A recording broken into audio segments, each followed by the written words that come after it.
إله الأولين والآخرين وأشهد أن محمدا عبده ورسوله المبعوث رحمة للعالمين اللهم صل وسلم وبارك على سيدنا محمد وعلى آله وصحبه أجمعين أما بعد فقد قال الله تعالى في كتابه العظيم أعوذ بالله من الشيطان الرجيم بسم الله الرحمن الرحيم وبشر الصابرين الذين إذا أصابتهم مصيبة قالوا إنا لله وإنا إليه راجعون صدق الله العظيم. Para asatidz, para guru yang dimuliakan oleh Allah Subhanahu wa taala. Guru kita Al-Mukarram Ustaz Haji Umar Barak Alamsah, Ustaz Jaka Suganda, Ustaz Arif Muttaqin, Ustaz Haji Suryana, Ustaz Supriyadi, Ustaz Amil Gemet, Ustaz Alfian, kita doakan semoga para asatidz kita, para guru kita dimuliakan oleh Allah Subhanahu wa taala, dipanjangkan umurnya, tambah barokah ilmunya, mustajab doa-doanya. Ketua DKM Masjid Jami Nurul Hidayah Bapak Wan Darmawan yang sama-sama kita hormati, Ketua Pengajian Silaturahim Bapak Ustaz Muhammad Dahlan, para tokoh masyarakat, Bapak Haji bil khusus yang saya ta'zimi, saya cintai, saya hormati, Sahibil Musibah Bapak Ustaz Ece dan keluarga, semoga senantiasa mendapatkan kekuatan ketabahan dari Allah Subhanahu wa taala. Semoga beliau diberikan kuat sabar dari Allah Subhanahu wa taala. Hadirin jemaah takziah yang dimuliakan oleh Allah Subhanahu wa taala. Sebelum saya mulai, yang mau ngopi diiup kopinya. Yang belum kabar ya, jangan marah sama saya. Kalau bikin temannya atu-atu jam 10 baru kelar. Nanti yang belum selesai bikinin ya, kalau bikin ya. Malam ini kita mendoakan kita punya orang tua Ibu Yanti binti Misan yang merupakan malam yang ketiga setelah dipanggil oleh Allah Subhanahu wa taala. Doa yang kita panjatkan tiap malam, semoga pahalanya Allah sampaikan kepada almarhumah Ibu Yanti binti Misan. Amin Pak. Amin. Semoga dosa-dosa almarhum diampuni oleh Allah Subhanahu wa taala. Ditempatkan tempat yang mulia di sisi Allah dan dirahmati oleh Allah Subhanahu wa taala. Keluarga yang ditinggalkan guru kita Pak Ustaz Ece, semoga diberikan kekuatan, ketabahan, kesabaran Allah Subhanahu wa taala. Menerima musibah, menerima ujian dari Allah Subhanahu wa taala. Karena memang kita meyakini dengan yakin-yakinnya bahwa siapapun kita, kata Allah, summa ilaina turja'un, kemudian pada kami kamu akan dikembalikan. Dan amalan-amalan ibadah yang Allah wajibkan kepada setiap manusia terputus sudah tidak bisa lagi dilakukan oleh almarhumah Ibu Yanti binti Misan. Bab kata Nabi, "Idza mata ibnu Adam inqata amaluhu." Apabila manusia telah meninggal dunia, maka putus seluruh amal ibadahnya. Yang biasanya sholat, kalau udah mati jangan sholat. Jangan sholat. Cukup disolatin sama yang masih hidup. Biar kata sholatnya rajin banget. Kalau udah mati mah jangan sholat. Kalau mati disolatin sama yang masih hidup. Mau mandi, jangan mandi sendiri. Ini pandiin apa ambil. Kalau mandi sendiri berarti urusannya. kabur. Yang biasanya Ramadan puasa selesai habis udah gak bisa puasa lagi. Ini mana inqata amaluhu, seluruh amalnya putus. Makanya mumpung, nah ini dia nih. Mumpung badan kita masih bernyawa, mumpung kita masih hidup, yang belum sholat, moga-moga mau sholat. Ya Robbal, ya Robbal. Yang Ramadan biasa ngerokok baik, mudah-mudahan ada perubahan. Ramadan biasa kita mulai puasa. Kalau udah kayak almarhumah mau puasa nggak bisa udah. Mau sholat nggak bisa, putus semua amal perbuatannya. Sebab kita semua namanya ini mukallaf. Apa namanya? Apa namanya? Mukallaf. Apa itu mukallaf? Mukallaf itu bukan orang kalaf, bukan. Mukallaf itu orang yang terkena hukum taklifi, namanya mukallaf.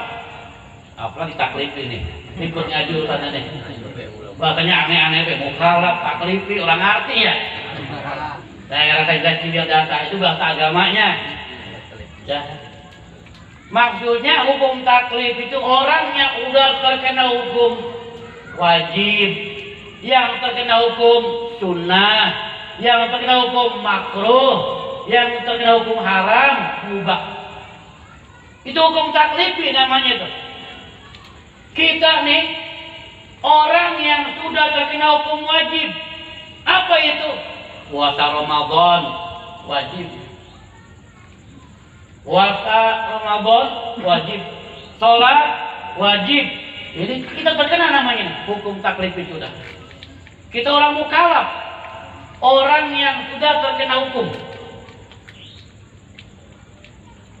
Ada orang-orang tertentu yang tidak terkena hukum.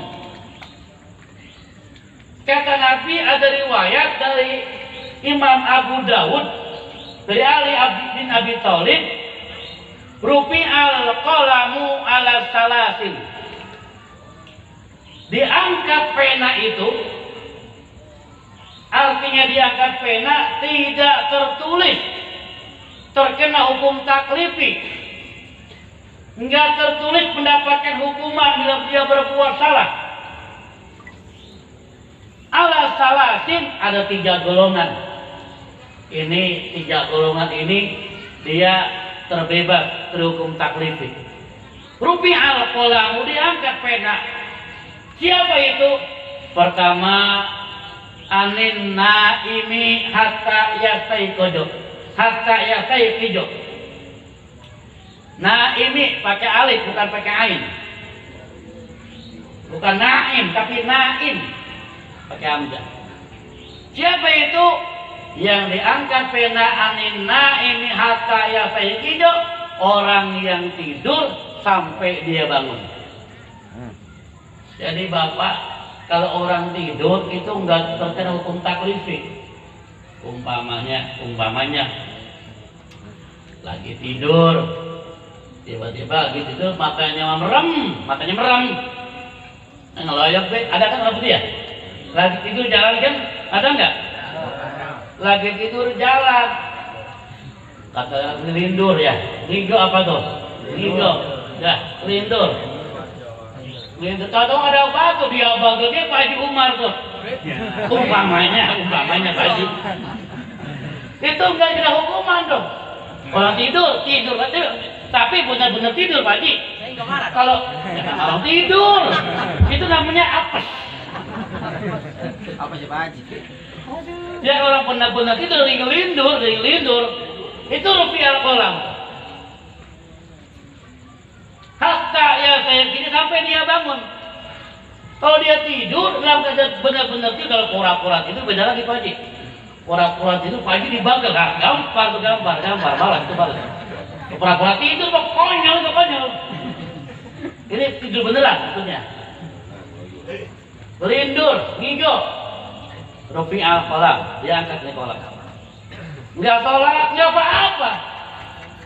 Wah enak dong kalau begitu tubuh kita nggak bayang-bayang tidurmu bangun jam 8. Bukan begitu pengertiannya. Maksudnya orang tidur nggak ada hukum taklifi. Udah pengen sama yang subuh. Nggak dosa orang tidur. Itu ngajinya tidur namanya itu. Ngaji yang tidur. Gila.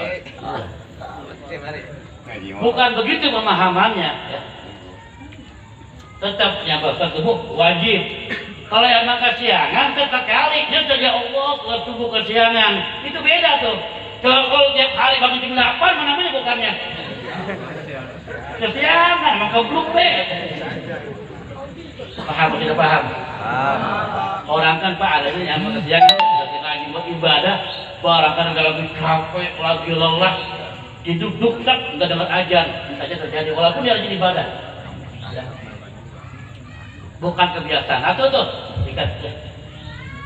Yang kedua, rufi al-qalamu diangkat itu pena tidak terkena hukum taklif. Siapa? Anis tobi hatta yahtalima. Anak kecil sampai dia bermimpi basah. Artinya sampai dia balik. Anis tobi hatta yahtalima, anak kecil sampai dia mimpi, tapi mimpinya mimpi khusus gitu loh, bukannya mimpi diuber-uber setan, bukannya mimpi nyolong duit, bukan, mimpinya mimpi pas dia mendusin basah. Nah ini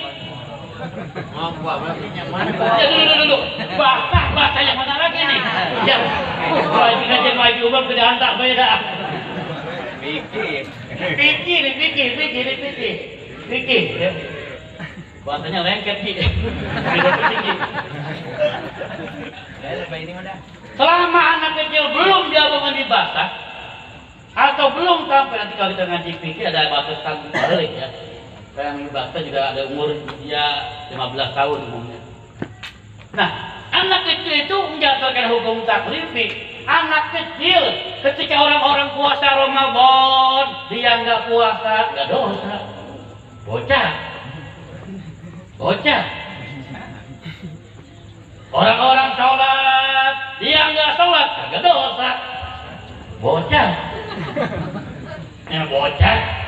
Jadi kalau ada orang yang siang-siang Ramadan ngerokok baik, anggap aja bocah. Kamu juga bocah. Iya begitu ya. Apaan? Bocah.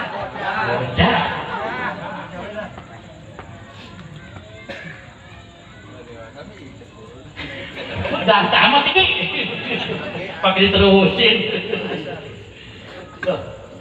Anis tobihi hatta yahtalima, anak kecil sampai dia dewasa, sampai dia balik. Ketika dia tidak bermimpi basah, sudah balik, baru dia terkena hukum taklifi. Bila dia tidak melaksanakan yang wajib, maka dia akan mendapatkan dosa dan seterusnya. Siapa lagi yang ketiga? Yang ketiga nih, yang rufi al-qalamu diangkat pena itu, dia nggak terkena hukum taklifi, ialah anil majnuni hatta yaqila, orang gila sampai dia sembuh. Jadi kalau orang gila mah, ini ngomong pakai mah boleh nggak nih? Boleh pakai mah ya. Orang gila mah, kalau boleh pakai mah, ini pakai mah boleh nggak nih? Boleh. Orang gila mah kagak sholat, nggak dosa. Orang gila. Saya nggak mau begitu. Cuma Pak Jalan ngomong itu. Artinya kalau orang gila, rupi al-qalam hatta yakin sampai dia sembuh, sampai dia berakal. Nah, sekarang permasalahannya begini. Orang gila itu orang yang goyah akal, yang akalnya tidak sempurna. Lalu bagaimana, maaf, kalau ada udah pikun. Paham nggak? Ada orang pikun tuh. Dulu bertua kayak, apa? Antar bayi pulang nak dibuntul orang di rumahnya. Kita diantar pulang lagi. Itu orang pikun, apa orang pikun? Banyak macam-macam lah. Bagaimana kalau orang pikun dia nggak sholat, orang pikun dia nggak ngaji, nggak puasa Ramadan, dosa apa tidak? Nah, ini pertanyaannya nih, kita ngaji nih. Apakah perlu dibayar fidyah apa enggak? Ini kan begitu pertanyaannya. Bapak para jemaah, dalam hadis yang tadi saya bacakan, Imam Abu Dawud menjelaskan dalam riwayat yang lain, Nabi menambahkan ada kalimat wal kharifi, termasuk diantaranya pikun. Orang pikun itu orang yang daya nalarnya sempurna. Maka dia termasuk kategori orang yang rupi al-qalam, diangkat pena. Dia orang pikun dah. Kita habis kasih kopi udah marah-marah. Lagu udah jam segini belum dikasih kopi itu punya mantuk tuh. Habis kopi pisan apa bikinin baba itu kopi. Masih belum ngopi. Orang pikun.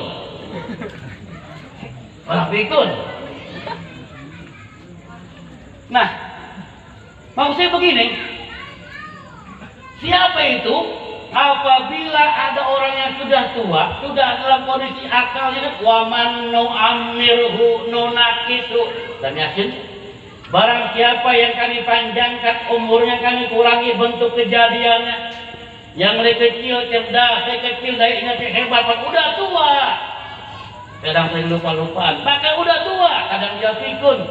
Nah, faktor umur, faktor nah, ketika dia tidak sholat, maka dia tidak terkena hukum taklifi. Dia tidak puasa, dia tidak terkena hukum taklifi.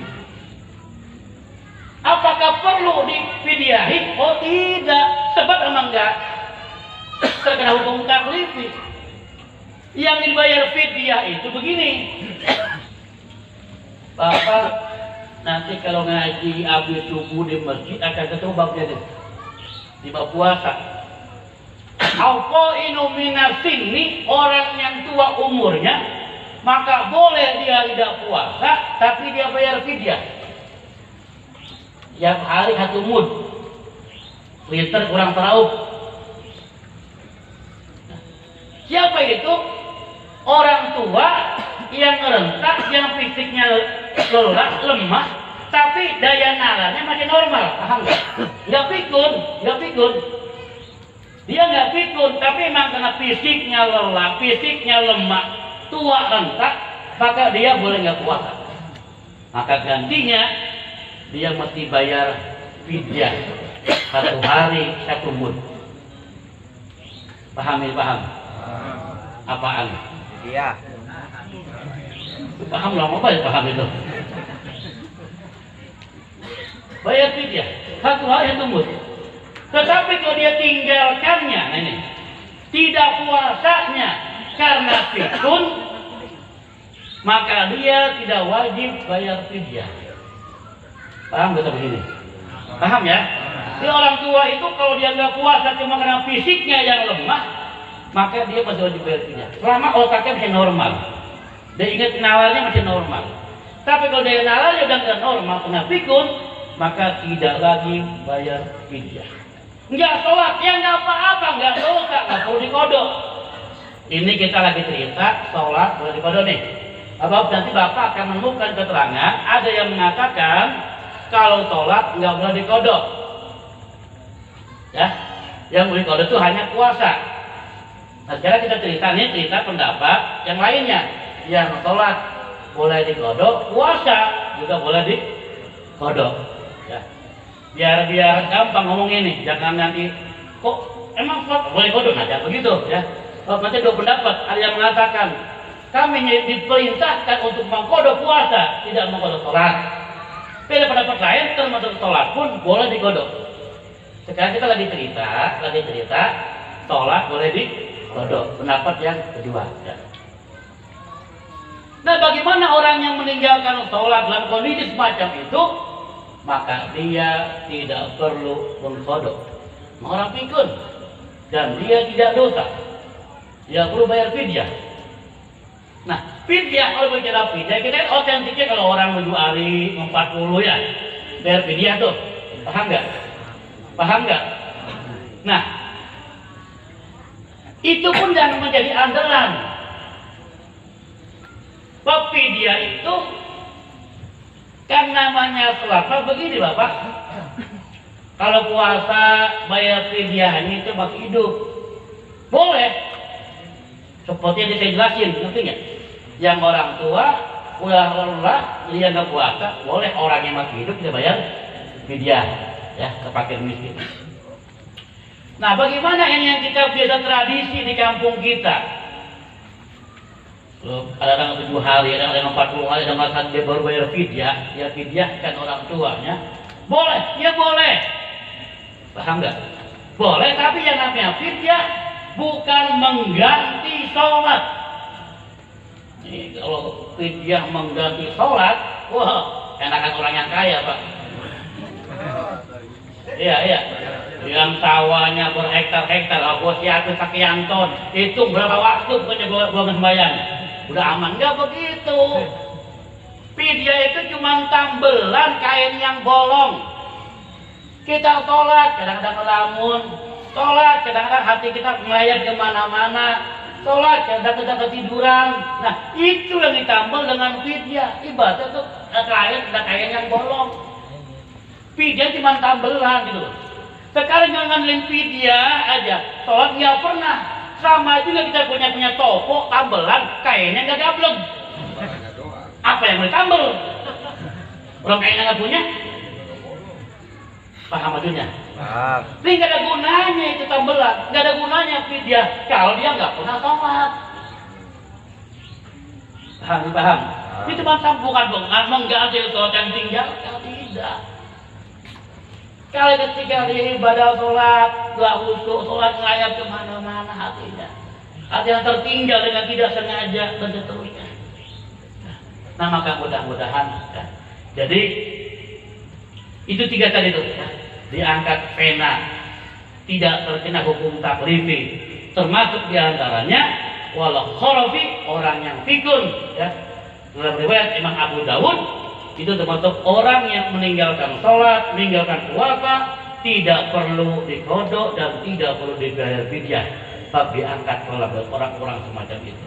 Nah, kita yang masih normal, alhamdulillah, dibilang anak kecil, apa kita udah tua banget? Iya baik ya. Dibilang kita tidur, lagi melek baik kita kali ini. Nah, oleh karenanya, semoga kita diberikan hidayah oleh Allah Subhanahu wa Ta'ala.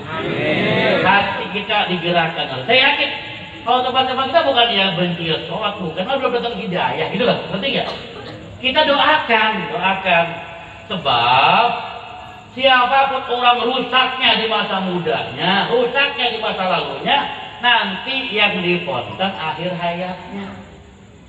Bagi muda nggak pernah sembahyang berpuluh-puluh tahun, nggak pernah ngaji berpuluh-puluh tahun, nggak pernah puasa berpuluh-puluh tahun, udah tua, insaf dia taubatan nasuha, dia sadar, dia mulai tobat, dia puasa, dia sholat, baru sehari mati. Paham maksudnya? Ini yang namanya husnul khotimah. Walaupun ibadah itu baru sehari, itu yang masih muda begitu banyak maksiatnya hilang. At-taibu minaz dzambi kaman la dzambalah. Orang yang tobat dari dosa sama seperti orang yang tidak pernah berbuat dosa. Cuma kan masalahnya kita kan kagak tahu umur kita sampai kapan. Nah, itu masalahnya. Iya. Kita nggak bisa bilang, gua bayangin kalau tua-tuaan dikit, tua-tuaan dikit kita bilang. Ntar aja dah kalau tua-tuaan dikit, jangan tuh pasti tentang saudara kemari Pak, ini. Guru saya bilang begini, kata guru saya, bagian kata kita masih resep gini, umpama masih resep bikin dosa. Kalau kita bayang menjadi tinggal gitu loh, ngerti nggak? Paham ya? Kata guru saya bagian kata tuh kita masih tetap bikin dosa, bayang menjadi tinggal. Saya pengen sembahyang cuma saya belum kuat, emosi. Udah nggak apa-apa, 4 waktu itu nggak apa-apa, cukup dan dah. Nanti udah enak 4 waktu, udah hati rasa nyaman tambah ke tubuhnya, gitu. Paham nggak? Bukan berarti diperbolehkan 4 waktu, bukan. Ini proses. Karenanya mudah-mudahan kita semua diberikan hidayah oleh Allah Subhanahu Wa Taala, termasuk orang-orang yang kita ibadah kepada Allah Subhanahu Wa Taala. Saudara-saudara kita, tetangga depan belakang kiri kanan yang belum ibadah semoga mau ibadah, yang belum sholat semoga mau sholat, yang belum ngaji semoga mau ngaji, agar senantiasa kita bersama-sama dikumpulkan dalam surganya Allah Subhanahu Wa Taala. Binulsud buat Ibu Yanti binti Misan almarhumah, ya. Semoga senantiasa mendapatkan rahmat dari Allah Subhanahu Wa Taala. Hakikatnya orang masuk surga tidak lain karena rahmatnya Allah Subhanahu Wa Taala. Keluarga yang tinggalkan dengan kekuatan, kesabaran oleh Allah Subhanahu Wa Taala. Doain mereka segera kuat ya. Kalau saya nangis dulu ya, wajar ya orang rumah tangga, ya aku masih nangis. Ya. Tapi inilah takdir Allah Subhanahu Wa Taala. Bagaimana kita bisa rela terhadap takdir Allah Subhanahu Wa Taala. Maka mudah-mudahan diberikan kuat oleh Allah Subhanahu Wa Taala. Ala hadhihi niyyah al-Fatihah. Bismillahirrahmanirrahim. Alhamdulillahirabbil alamin. Arrahmanir rahim. Maliki yaumiddin. Iyyaka na'budu wa iyyaka nasta'in. Ihdinas siratal mustaqim. Siratal ladzina an'amta 'alaihim ghairil maghdubi 'alaihim waladdallin. Demikian, kurang lebihnya saya mohon maaf.